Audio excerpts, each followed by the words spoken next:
सो hi friends, આજનો વિડિયોનો topic છે જેમાં ગુજરાતમાં કૃષિ યુનિવર્સિટીમાં એડમિશન લેતા ભાઈઓ બહેનો માટે સંપૂર્ણ માહિતી આપણે લેવાના છીએ। જેમ કે તમારી મિનિમમ લાયકાત જો હોવી જોઈએ, કેટલી કોલેજ અવેલેબલ છે, તમારે કયા કયા ડોક્યુમેન્ટની જરૂરત પડશે, અથવા તો ફીસ કેટલી છે, ભાઈઓ માટે કેટલી ફીસ ભરવાની છે, બહેનો માટે કેટલી ફીસ ભરવાની છે, આ પર સ્કોલરશિપ રિલેટેડ તમામ માહિતી આપણે આ વિડીયોમાં આપણે સ્ટેપ બાય સ્ટેપ લેવાના છીએ।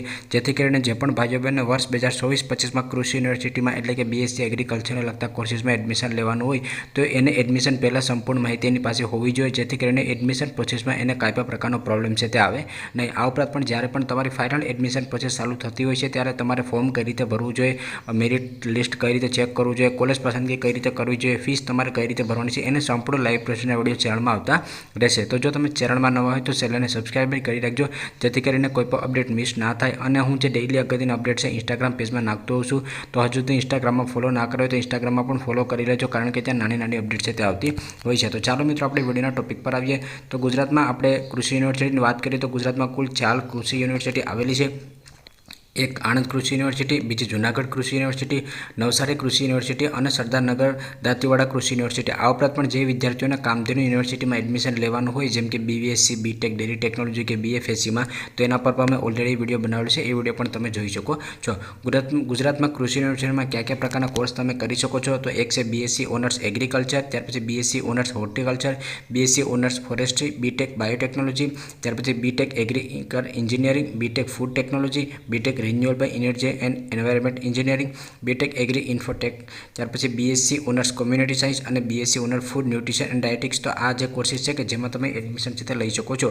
અહીંયા પ્રોગ્રામ કેટેગરી 3 દર્શાવેલી છે, કારણ કે જ્યારે પણ તમે એડમિશન માટે ફોર્મ ભરતા હોય તો ત્રણેય કેટેગરી માટે તમારે અલગ અલગ ફોર્મ છે તે ભરવાનું હોય છે। તો એ જ્યારે તમારું ગુસ્કેટનું રિઝલ્ટ આવી જાય ત્યાર પછી એડમિશન પ્રોસેસ ચાલુ થશે, ત્યારે હું લાઈવ પ્રોસેસ બનાવીશ, એટલે તમે આરામથી સમજી જશો। આ ઉપરાંત પણ જ્યારે ગુજરાત સરકારની કે કેન્દ્ર સરકારની સ્કોલરશિપના ફોર્મ ચાલુ થતા હોય અને સરકાર માન્ય હોસ્ટેલના ફોર્મ ચાલુ થતા હોય તો એના પણ વિડીયો આવતા હોય છે। તો તમે ચેનલમાં ન હોય તો ચેનલને સબસ્ક્રાઈબ કરવાનું ભૂલશો નહીં। ગુજરાતમાં કૃષિ યુનિવર્સિટીમાં એડમિશન લેવા માંગતો હોય તમારી પાસે કયા કયા ડોક્યુમેન્ટ હોવા જોઈએ, તો એક આધાર કાર્ડ હોવું જોઈએ, ત્યાર પછી 10th અને 12ની માર્કશીટ હોવી જોઈએ, ટ્રાયલ સર્ટિફિકેટ હોવું જોઈએ। ટ્રાયલ સર્ટિફિકેટ એટલે કે તમે પ્રથમ પ્રયત્ને પાસ થયા એનું તમારે પાસે ટ્રાયલ સર્ટિફિકેટ હોવું જોઈએ। કેટેગરી સર્ટિફિકેટ હોવું જોઈએ, કે જે લોકો રિઝર્વ કેટેગરીમાં આવતા હોય, જે જનરલ કેટેગરીમાં આવતા હોય એને કેટેગરી સર્ટિફિકેટની જરૂરત નથી। જે ઓબીસી એટલે કે ઈસીબીસી કેટેગરીમાં આવતા હોય એની પાસે વેલિડ નોન ક્રિમિનલ સર્ટિફિકેટ હોવું જોઈએ, ગુસ્કેટની માર્કશીટ હોવી જોઈએ, જે તમારી ચાલુ વર્ષની 2024ની હોવી જોઈએ, મતલબ તમે જે વર્ષે ફોર્મ ભરવા માંગતા હોય એ જ વર્ષની તમે ગુસ્કેટની પરીક્ષા પાસ કરેલી હોવી જોઈએ। જે ખેડૂતના પુત્ર પુત્રી હોય એની પાસે 7, 12 અથવા 8 એની નકલ હોવી જોઈએ, કારણ કે એના અમુક એના ગુણ મળવાપાત્ર હોય છે।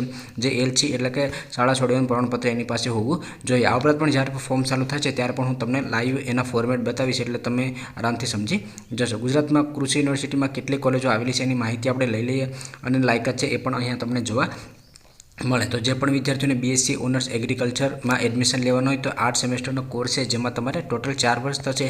તો અહીંયા યુનિવર્સિટી નામ આપેલા છે: આણંદ કૃષિ યુનિવર્સિટી, જૂનાગઢ, સરદાર કૃષિનગર દાંતીવાડા અને નવસારી કૃષિ યુનિવર્સિટી। તો કોલેજના નામ છે એ પણ તમે અહીંયા જોઈ શકો છો। તમે આનો સ્ક્રીનશોટ લઈને આરામથી જોઈ શકો છો। હું એક પછી એક નામ લઈશ તો વિડીયો કારણ વગર લોંગ થઈ જશે। જે પણ વિદ્યાર્થીઓને બીએસસી ઓનર્સ એગ્રીકલ્ચરમાં એડમિશન લેવાનું હોય તો એ વિદ્યાર્થીઓની લાયકાતમાં ધોરણ 12 સાયન્સ ગ્રુપમાં બી ગ્રુપ અથવા તો એ ગ્રુપ અંગ્રેજી વિષય સાથે પાસ કરેલો હોવું જોઈએ, અને ચાલુ વર્ષે એટલે કે વર્ષ 2024માં ગુસ્કેટની પરીક્ષા સાથે આપેલી હોવી જોઈએ। જે અગાઉના વર્ષની તમે ગુસ્કેટની પરીક્ષા આપી હોય એ માન્ય ગણવામાં આવશે નહીં। બી ગ્રુપ થિયરી વિષયમાં પીસીબી અથવા તો પીસીએમબીના કુલ ગુણના 60% અને ચાલુ વર્ષે ગુસ્કેટના મેળવેલ કુલ ગુણના 40% પ્રમાણે મેરિટ છે તે બનાવવામાં આવશે। જે લોકો દિવ્યાંગજન હશે અથવા અનામત કેટેગરીના ઉમેદવારો હશે એને સરકારશ્રીના નિયમ મુજબ પ્રવેશ છે તે આપવામાં આવશે। તો બીએસસીની લાયકાત તમે જોઈ લીધું, અને કોલેજનું લિસ્ટ પણ અહીંયા તમે જોઈ શકો છો। ત્યાર પછી જે વિદ્યાર્થીઓને બીએસસી ઓનર્સ હોર્ટિકલ્ચરમાં લેવું હોય તો એ પણ 8 સેમેસ્ટર એટલે કે 4 વર્ષનો કોર્સ છે।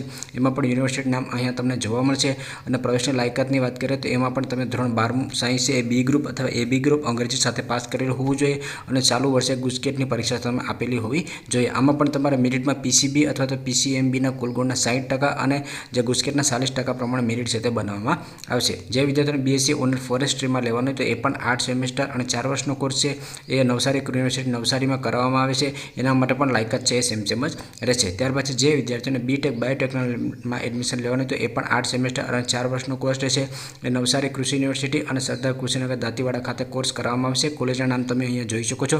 તમે આનો સ્ક્રીનશોટ પણ લઈ શકો છો। તો એની લાયકાત છે એ પણ સેમ જ રહેશે। ત્યાર પછી જે વિદ્યાર્થીઓને બીટેક એગ્રીકલ્ચર એન્જિનિયરિંગમાં લેવાનો હોય તો એ 8 સેમેસ્ટર અને 4 વર્ષનો કોર્સ રહેશે। એ યુનિવર્સિટીમાં આણંદ, જૂનાગઢ, નવસારી યુનિવર્સિટીમાં કરવામાં આવે છે। કોલેજના નામ તમે અહીંયા જોઈ શકો છો, ગોધરા, જૂનાગઢ અને ડેડિયાપાડા। એની લાયકાતની વાત કરીએ તો ધોરણ 12માં એ ગ્રુપ, બી ગ્રુપ અથવા એ બી ગ્રુપ સાથે અંગ્રેજી વિષય સાથે ધોરણ 12મું છે પાસ કરેલું હોવું જોઈએ અને ચાલુ વર્ષે ગુસ્કેટની પરીક્ષા તમે આપેલી હોવી જોઈએ। આમાં પણ એ ગ્રુપ, બી ગ્રુપ અને એ બી ગ્રુપ થિયરીના વિષયોના મેળવેલ કુલ ગુણના 60% અને ચાલુ વર્ષની ગુસ્કેટના મેળવેલ કુલ ગુણના 40% પ્રમાણે મેરિટ છે તે બનાવવામાં આવે છે। ત્યાર પછી જે વિદ્યાર્થીઓને બીટેક ફૂડ ટેકનોલોજીમાં લેવું હોય તો એ પણ 8 સેમેસ્ટર અને 4 વર્ષનો કોર્સ રહેશે। એને પણ યુનિવર્સિટી કોલેજના નામ તમે અહીંયા જોઈ શકો છો। ત્યાર પછી બીટેક રિન્યુઅલ એનર્જી છે, એમાં પણ તમારો 8 સેમેસ્ટર અને 4 વર્ષનો કોર્સ છે। બીએસસી ફૂડ ન્યુટ્રિશન છે, એ પણ તમારો 8 સેમેસ્ટર અને 4 વર્ષનો કોર્સ છે। બીએસસી કોમ્યુનિટી સાયન્સ છે, એ પણ તમારો 8 સેમેસ્ટર 4 વર્ષનો કોર્સ છે। અને બીટેક એગ્રી ઇન્ફોર્મેશન ટેકનોલોજી છે, એ પણ તમારો 8 સેમેસ્ટર અને 4 વર્ષનો કોર્સ છે તે રહેશે। લાયકાત બધા માટે સેમ જ રહેશે। તો અહીંયા યુનિવર્સિટી નામ અને કોલેજનું નામ પણ તમે જોઈ શકો છો। હવે ગુજરાતમાં કૃષિ યુનિવર્સિટીના કોલેજ માટે તમારે ટોટલ કેટલી ફી છે તે પે કરવાની હોય છે?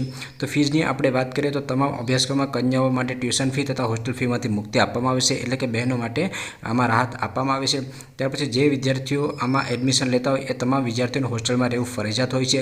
હોસ્ટેલ મેનેજમેન્ટ માટે રેક્ટરની સીધી દેખરેખ હેઠળ ભોજનાલય અને મનોરંજન હોલ અને ગેસ્ટ રૂમની વ્યવસ્થા છે ઉપલબ્ધ રહેશે। એટલે જે પણ વિદ્યાર્થીઓ કૃષિ યુનિવર્સિટીમાં એડમિશન લેતા હોય તો એ વિદ્યાર્થીઓને હોસ્ટેલમાં રહેવું ફરજિયાત હોય છે। સંપૂર્ણ સુવિધાઓ યુનિવર્સિટી લાઇબ્રેરી મુખ્ય કેન્દ્ર ખાતે આવેલી હોય છે, એટલે જ્યાં પણ તમે એડમિશન લેતા હોય તો લાઇબ્રેરીની સુવિધા પણ આપવામાં આવતી હોય છે। હવે આપણે ફીઝની વાત કરીએ તો ચારે કૃષિ યુનિવર્સિટીમાં ચાલતા સ્નાતક અભ્યાસક્રમમાં પ્રવેશ સમયે પ્રથમ સેમેસ્ટરની ભરવાની થતી ફીની વિગત અહીંયા દર્શાવેલ છે। જેમ કે જે સમયે તમને એડમિશન મળશે ત્યારે ડિપોઝિટ અને કોશનમની ફી છે એ તમારે ભરવાની થશે। તો તમામ સ્નાતક અભ્યાસક્રમમાં કુમાર માટે ₹13,700 અને કન્યા માટે ₹8,700 છે એ પે કરવાના રહેશે। તો આ જે ફી છે અહીંયા તમે જોઈ શકો છો। ત્યાર પછી ગુજરાત યુનિવર્સિટીમાં રજિસ્ટ્રેશન એટલે કે ફોર્મ ભરશો ત્યારે તમારે કેટલી ફી ભરવાની હોય છે? તો લાયકાતની વાત આપણે ઓલરેડી કરી છે, તેમ છતાં પણ અહીંયા તમે જોઈ શકો છો, તો આનો સ્ક્રીનશોટ પણ તમે લઈ શકો છો। તો પ્રોગ્રામ કેટેગરી મુજબ તમારે આમાં અલગ અલગ ફોર્મ તમે ભરી શકો છો। જેમ કે તમારે બીએસસી ઓનર્સ એગ્રીકલ્ચરમાં ભરવું હોય અને સાથે તમારે બીએસસી ઓનર્સ કોમ્યુનિટી સાયન્સમાં ભરવું હોય તો તમારે અલગ અલગ ફી ભરી અને તમારે ફોર્મ છે ભરવાનું રહેશે। અને જો તમે કોઈ પણ એક જ કોર્સમાં ભરવા માંગતો હોય કે જે પ્રોગ્રામ કેટેગરી 1માં જ આવતો હોય તમારે એક જ ફોર્મ છે તે ભરવાનું રહેશે। મતલબ પ્રોગ્રામ કેટેગરી 1, 2 અને 3 એ ત્રણેય અલગ અલગ છે, અલગ અલગ છે એના માટે તમે અલગ અલગ કોર્સમાં ફોર્મ ભરવું હોય તો ત્રણેય માટે તમારે ફી છે તે અલગ અલગ ભરવી પડશે। એડમિશન ફોર્મ માટે તમારે ₹300 ભરવાના રહેશે।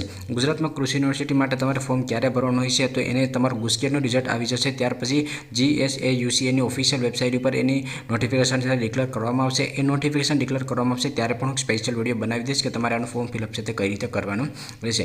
ગુજરાતમાં કૃષિ યુનિવર્સિટી માટેની પ્રવેશ પ્રક્રિયા છે તે કઈ રીતે કરવામાં આવશે? તો પહેલાં તમારું ઓનલાઈન એપ્લિકેશન ફોર્મ ભરવામાં આવશે, ત્યાર પછી તમારું મેરિટ લિસ્ટ ડિક્લેર કરવામાં આવશે, રાઉન્ડની પ્રોસેસ થશે, એટલે કે ફર્સ્ટ રાઉન્ડ, સેકન્ડ રાઉન્ડ। એ જ્યારે પણ રાઉન્ડની પ્રોસેસ ચાલુ થશે ત્યારે હું માહિતી આપીશ લાઈવ પ્રોસેસ બનાવીને, એટલે તમે આરામથી સમજી જશો। એમાં તમારે કોલેજ પસંદગી કરવાની રહેશે। કોલેજ પસંદગી કર્યા પછી તમારે રાઉન્ડ મુજબ તમને અલોટમેન્ટની જાહેરાત કરવામાં આવશે કે કઈ વિદ્યાર્થીને કઈ કોલેજમાં મળેલું છે, અને ત્યાર પછી તમારે ફીસ પેમેન્ટ કરવાનું છે અને કોલેજમાં રિપોર્ટિંગ કરવાનું હોય છે।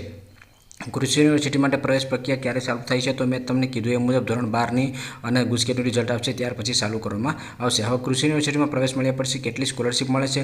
તો સ્કોલરશિપ છે એ વિદ્યાર્થી કઈ કેટેગરીમાંથી આવે છે, ધોરણ 12માં આવેલા માર્ક અને પ્રવેશ મેળવેલ કોલેજ ઉપર આધારિત હોય છે। તો સ્કોલરશિપ ઉપર હું સ્ટેપ બાય સ્ટેપ તમામ વિડીયો બનાવતો રહીશ, એટલે તમે આરામથી સમજી જશો અને તમારી કેટેગરી અને લાયકાત મુજબ તમે આરામથી સમજી શકશો કે તમારે કઈ સ્કોલરશિપ લેવી જોઈએ જેથી તમને મહત્તમ સ્કોલરશિપ છે તે મળી શકે।